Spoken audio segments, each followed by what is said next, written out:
I'm going to start with just a couple of questions, and then we'll go out to everybody here. Um, well, actually, I just want to ask sort of a little nuts and bolts thing about taking a book, how you take a nonfiction book and turn it into a nonfiction film. I mean, a lot of the research has been done, but you do more research. And talk about that. Talk about getting these people to actually, sit down for interviews. Well, a lot of the people who were the deniers in the film were, Fred Singer was part of Naomi and Eric's book, but Mark Morano and Tim Phillips were not. So, in a way, I'm very inspired by Naomi and Eric's book, but we had to go off into new territory to help make the film, though they were still our inspiration. Yeah.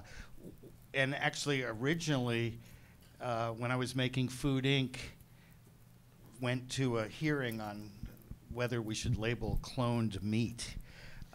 And it was one of the first days of shooting on Food Inc., and someone stood up and said, I don't think it's in the interest of the consumer to give them that kind of information. And as we looked into it, it was groups like Center for Consumer Freedom that were these Orwellian groups that were promoting this. And it just shocked me. And there was one after another of these groups, Project Protect, that was there to destroy our forests, or Non-Smokers Alliance, which was there to keep tobacco in restaurants. And then reading in Naomi and Eric's book, it was like, wait a second, there's this new piece of this that feels very original. It's not only about the money, it's about the ideology.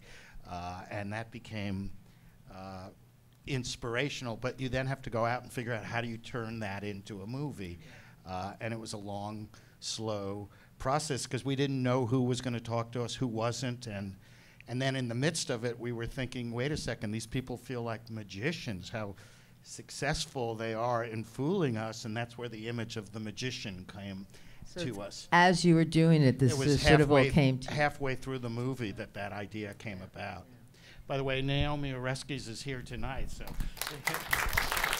wonderful. Maybe you'll join us in a minute when we get. Why don't you come up as well and answer the hard Let's questions. bring Naomi up, okay. And we have a chair here today.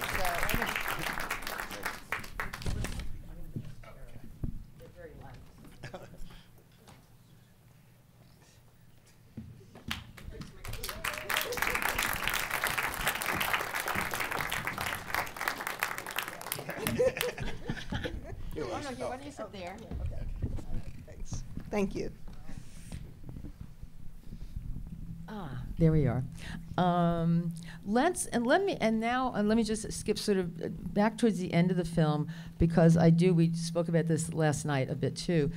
At the other screening is Congressman Inglis, and what I wanted to ask is, because that's what I find sort of most chilling, is the fact that, for conservatives and for deniers, like when one of their own says, no, I find this to be fact, and instead of their saying, yes, okay, they vilify him. And are there any more of him out there? There are lots of them out there. They just need some cover. I mean, I don't think every Republican doesn't believe in science. And I think there are a lot of people that Bob is dealing with in the House of Representatives and the Senate who know this to be true. They might not be willing to give up their seats right away, but I think they're anxious to be able to ultimately go forward. I don't know if you agree with that. But Yeah, I do. I mean, if you think about someone like John McCain, I mean, he introduced legislation in Congress years ago to deal with climate change. So we know that John McCain understands this issue, and we know there are others as well. But I think it's what Robbie said. The political environment has been such that even Republicans who previously accepted this, or the great footage of the famous White House effect comment, right? That was in the book, but it was so great that Robbie found the film footage for that. For us, what was great about this film was seeing you bring so many things to life that we knew had happened, but we hadn't actually seen them. It's one thing to read about, it's another thing to really see it. So yes, we know there are lots of Republicans who understand the facts, but I think it's what Robbie says. They don't have a political framework for addressing it. And then it's what Bob says, that they don't know how to talk about this without it seeming as if we're saying that there's something wrong with the American way of life. Yeah, that, and you talk about the thing about ideology, because it is beyond, it's not just who's making money, it's this ideology, and you really hit your nail on the head of people going, you know, we want what we want. But you know, I just did an Yes. interview before coming here, and someone was saying, "How are you going to change people? How are you going to get the Mark Moranos to believe that this is a problem?" And I don't think we are going to change everybody. But you know, I don't think in the civil rights movement we were going to go to Bull Connor and say, "You're wrong. You should change." But you make it morally unacceptable where Bull Connor can no longer exist, or if you walk down Fifth Avenue in the in the middle of summer and people have their doors open with their air conditioning on, you know, maybe it's a little like how people used to smoke in restaurants. It becomes morally unacceptable, and you have to make the climate so that they cannot sort of feel comfortable they're doing what's wrong. Well, I get the feeling that Mark Morano doesn't really, it's not that he doesn't really believe it, it's just that he doesn't care. It's like wherever, you know, the wind takes him, I think. He's in a parallel universe. Yeah, he kind of is. Yeah. Yes? Well, I think I'm just going to repeat the question if you can hear it. It's a question about the media. It's only mentioned a little bit about the media just, you know, buying everything lock, stock, and barrel. And can you expand upon this? Well, I think it's a great question because it was, it's not only Fox News. It was the New York Times and it was the major networks that gave cover to these guys and made it seem like there was a real argument. And I think when we show those, when John Pescatando says that ultimately these think tanks getting money from Exxon, et cetera, created these false experts, and the media fell for it, lock, stock, and barrel. And that was you saying that. I think that was, you know, one of the great crimes, and it's not just Fox News. Right now, BBC, I believe, will no longer put a denier on television. Hopefully the major networks will follow suit. They should be shamed that they ever allow these people to represent, you know, science. When James Taylor explained that he took a science class in college and he's debating PhDs, you know, that's pathetic. And I think if I have one sort of realistic hope for this film, something I think really could happen, is that journalists and people in the media who are exposed to the film will suddenly realize what they've done and will realize really the sort of, you know, it is kind of almost criminal. And I don't think it needs to be, I don't think we need to knock people over the heads with that. I think any journalist who watched this film will look at it and say, oh my goodness, you know, and sort of get at what in fact the journalistic community has done here. I hope so. Okay, Yes. well I said my realistic, optimistic hope. Yeah, how did you get Morano to talk to you and really give you his playbook? Phoned him. I don't think he considered me a dangerous source. I didn't in any way try to fool him. He knew I was a bit of a warmist, as he would say. I, at the time, was calling the film science fiction. Later on, he found out it was Merchants of Doubt, and he wrote and said, "Tell me it ain't so." But I did not try to, you know, I think I was pretty honest with Mark, and I think Mark's posting all the reviews on his website, so I don't think he's disappointed. I mean, he likes publicity. Someone like Tim Phillips is more difficult and much more polished, frankly. You know, I think he's a lot trickier and a lot more successful. In the back. It's a question that he says there are environmentalists who feel like, you know, like we can't change anything now. And what are your views there? Well, the environment is a very, very capacious word, so it needs to be broken up into different parts. There are certainly some things that have happened, like the Arctic sea ice loss, that are effectively irreversible anytime in any historic framework. So when we think about the Arctic ice, what we're really talking about now is damage control, not letting it get further. On the other hand, if we think about something like deforestation, and it's important to remember that about 25 to 30% of greenhouse gas emissions are from deforestation and land use changes.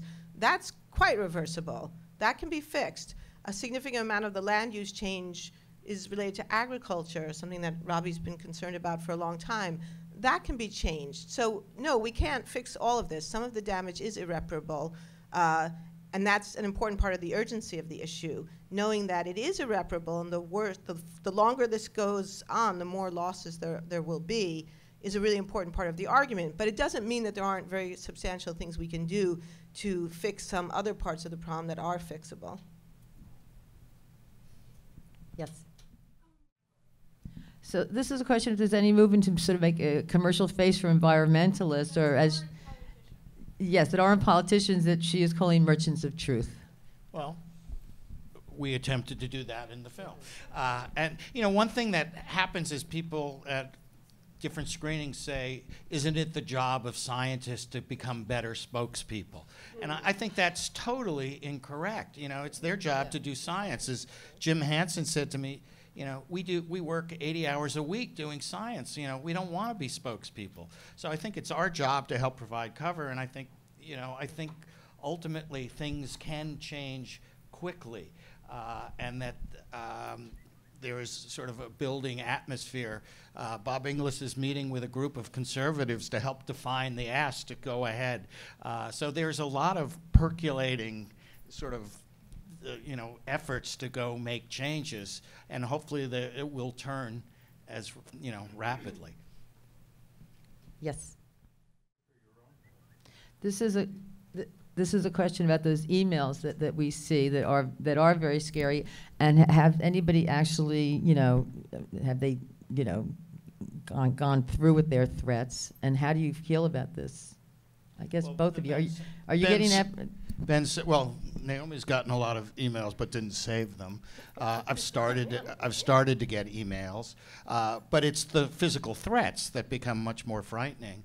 And Ben Santer, who's in the film, his house was attacked, and it became very uncomfortable, and it's scary. And you know what's interesting is you watch Morano. He's very charming. He's very funny.